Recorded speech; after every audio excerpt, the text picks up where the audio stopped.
그러면은 우리 지금까지 for문이랑 while문 두 개를 배웠어요. 근데 어, for문을 써도 되고 while문을 써도 되고 똑같은 반복문인데 그럼 굳이 왜 두 개가 이렇게 분리가 되어 있나요? 어, 어떤 경우에는 for를 쓰는 게 좋고 어떤 경우에는 while문을 쓰는 게 좋을까요? 라고 의문을 가지실 수 있을 것 같아요. 자, 그거에 대한 답변으로서 오른쪽에 나오는 요 코드랑 둘 다 결론적으로 아까 우리가 앞에서 나왔었던 1부터 100까지의 숫자 중 5의 배수에 해당하는 숫자들만 프린트하는 코드입니다. 네, 위에는 for문을 사용했고 아래는 while문을 사용했는데 결론적으로 두 개는 똑같은 결과가 나올 거예요.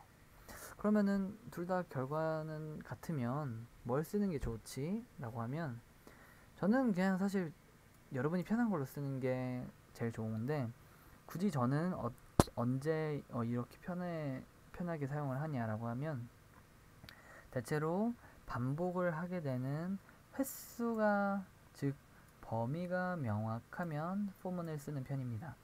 예컨대 1부터 100까지 수 중에 어떤 거라든가 아니면은 아까 한 것처럼 몇 번, 10번 반복시키고 싶다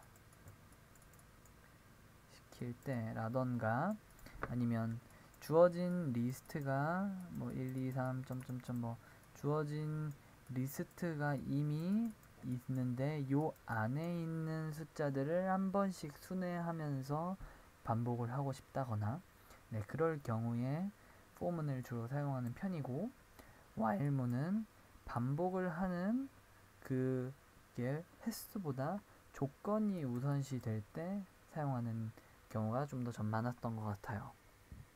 네. 그래서 그럴 경우에 네, 사용하면 되지만 결국 예로 표현할 수 있는 거 예로도 똑같이 표현할 수 있고 예로 표현할 수 있는 것도 예로도 다 표현할 수 있다 라는 전제를 이해하고 넘어가시면 좋을 것 같습니다. 자, 좋아요. 그럼 우리 연습 문제 풀어볼게요. 자, while문 이용해서 1부터 1000까지 이번에 1000까지네요. 중 3의 배수의 합을 구해보자. 자, 그냥 3의 배수만 출력하는 게 아니라 합을 구해보자 라는 좀 더 어드밴스드 문제가 나왔네요. 먼저 반복 요걸 위해서 소문제 1번 일단 1부터 그냥 1000까지만 다 출력을 해볼게요. 2번 이 중에 3의 배수인 것만 추려서 출력을 해볼게요. 그리고 3번 얘네들을 다 더한 합을 최종적으로 출력시켜 볼게요. 자, 1부터 1000까지. 그러면 짜봅시다. 먼저 1부터 1000까지니까 1001 미만이라고 사용을 해야 되겠죠. 그래서 이런 경우에 프린트를 시킨다. 이걸 수행하면은 자, 이렇게 까마득하게 1부터 1000까지 이렇게 많은 숫자들이 일일이 다 출력되는 걸 확인하실 수 있으실 겁니다. 근데 우리가 원하는 거는 3의 배수인 일단 애들만 필요하죠. 그러면 %3은 0이다 하면 3으로 나눴을 때의 나머지가 0인 애들이 해당되기 때문에 이때의 경우 출력을 해보면 네, 이제 다 3의 배수인 친구들만 나오는 것을 확인하실 수 있으실 거예요.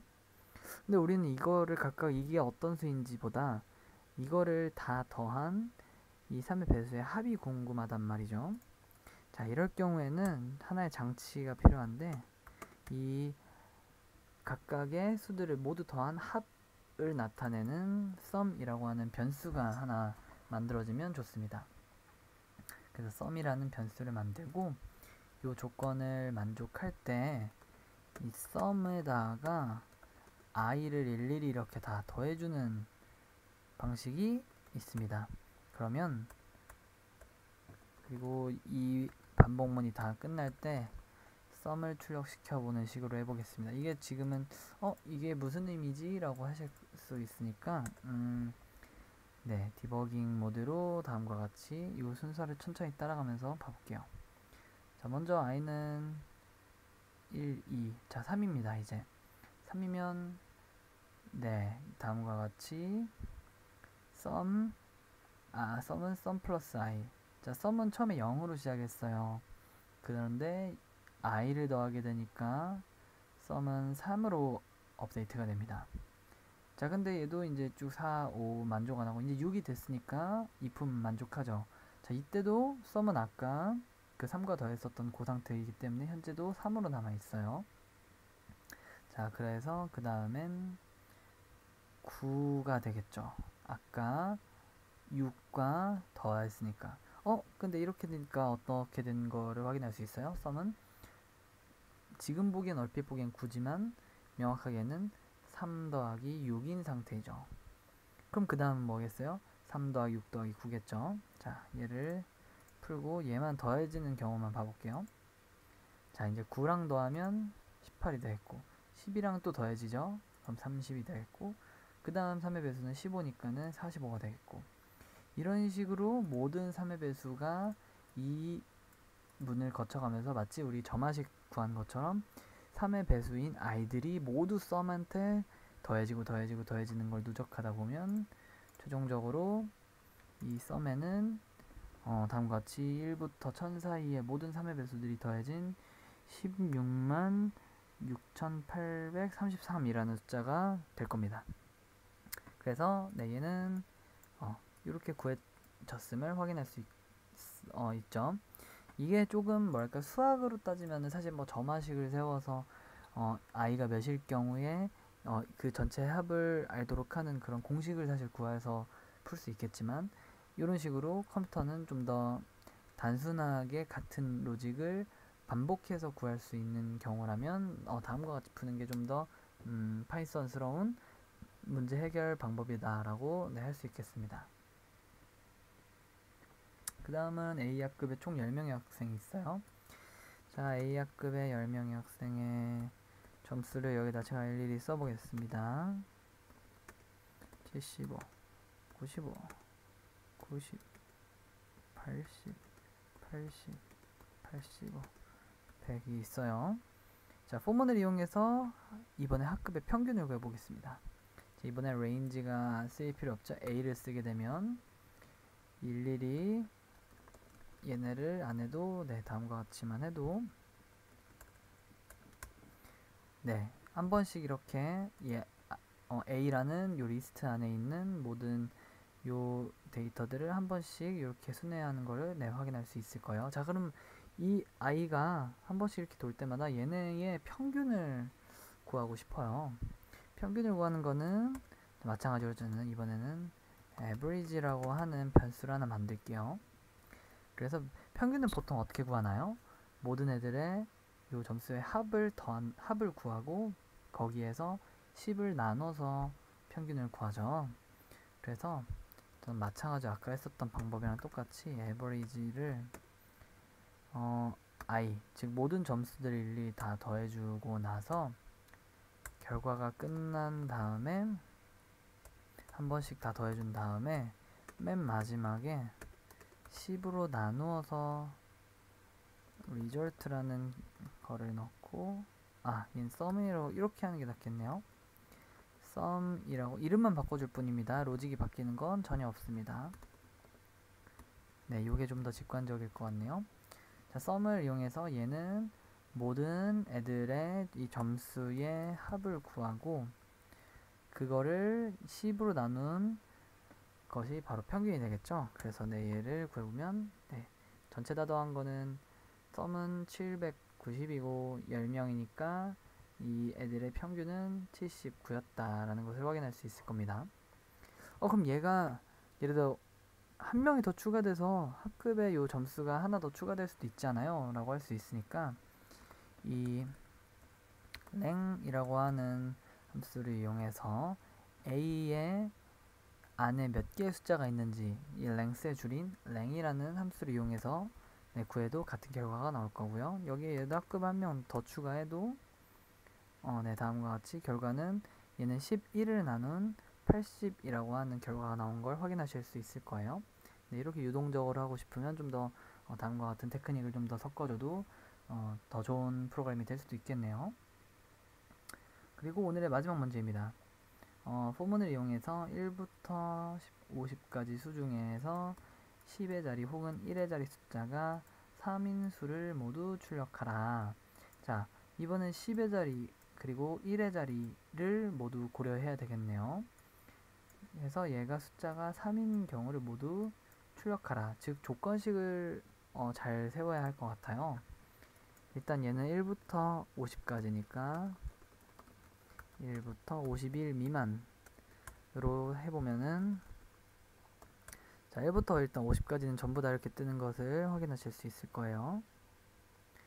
근데 이 중에 중요한 거는 10의 자리 혹은 1의 자리 숫자가 3이어야 되죠. 예컨대 1의 자리가 먼저 3인 경우를 고려해 볼게요.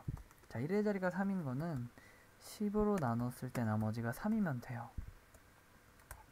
그래서 다음과 같이 3, 13, 23, 33이라고 하는 요 1의 자리가 3인 애들을 구할 수 있죠.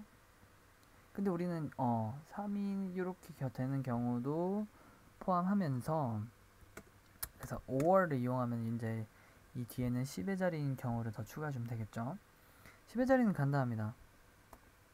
먼저 i에서, 즉 i라는 지금 여기에 빠진 게 예를 들어 뭐 30, 31, 32와 같이 10의 자리가 3인 애들이 지금 빠져 있죠. 그래서 얘를 먼저 10으로 나눠준 몫을 구합니다. 즉 1의 자리를 아예 버려버리고 10의 자리만 지금 살려있는 상태죠. 그래서요 스파드 화면을 이용해보면 3이 있으면 32가 있으면 얘를 10으로 나눈 나머지는 나눈 나머지는 2지만 몫은 3이죠. 그래서 요 10의 자리만 본다라는 의미와 같아지는 겁니다. 즉 10, 요 나누기 두 개는 몫이라는 의미였어요. 10으로 나눈 몫이라는 것의 의미는 요 10의 자리라는 의미가 되겠죠. 그래서 이 10으로 나눈 몫이 3이냐 라고 물으면 다음과 같이 1의 자리가 3인 경우 그리고 10의 자리가 3인 경우가 추가가 되는 것을 확인하실 수 있습니다. 그래서 이런 식으로 우리가 요 포문을 이용한 요 10의 자리 혹은 1의 자리 문제도 해결했습니다. 조건식을 세우는 이 부분을 잘 쓰는 게 이 문제의 관건이었네요. 그래서 이렇게 하고 마지막은 얘는 풀어보진 않을 텐데 이젠 이런 문제도 가능해집니다. 예컨대 어떠한 숫자가 나오든지 걔를 2, 3, 5, 7, 11 등의 요 소인수로 소인수 분해하는 것도 가능해지게 되겠죠. 그래서 하나 while 돌 때마다 2로 나누고 3으로 나누고 5로 나누고 7로 나누고 11로 나누면서 얘가 나머지가 0이니를 통해서 얘가 각각 얘의 배수인지를 알 수 있고, 그리고 얘네가 더 이상 나눠 떨어지는 게 없을 때까지 계속해서 while문을 돌리면서 이게 나눠 떨어진 경우에 얘 A를 B를 C를 D를 E를 하나씩 플러스 시키면 플러스 1씩 시키면서 소인수 분해를 하는 요런 것도 가능해질 겁니다. 뭐 가능하다는 건데 지금 이걸 일일이 짜진 않을게요. 그래서 이제는 이런 식으로 조건문과 반복문을 이용해서 복합적으로 정말 많은 문제들을 해결할 수 있어졌다. 결국은 다 요 if else, for 가지고 이 안에서 이거를 어떻게 우리가 해결하고자 하는 문제에 맞춰서 잘 짜냐, 이 조건을 잘 세우냐의 문제가 되는 겁니다. 좋아요. 그럼 오늘은 여기까지 하겠고, 지금까지 시청해주셔서 감사합니다.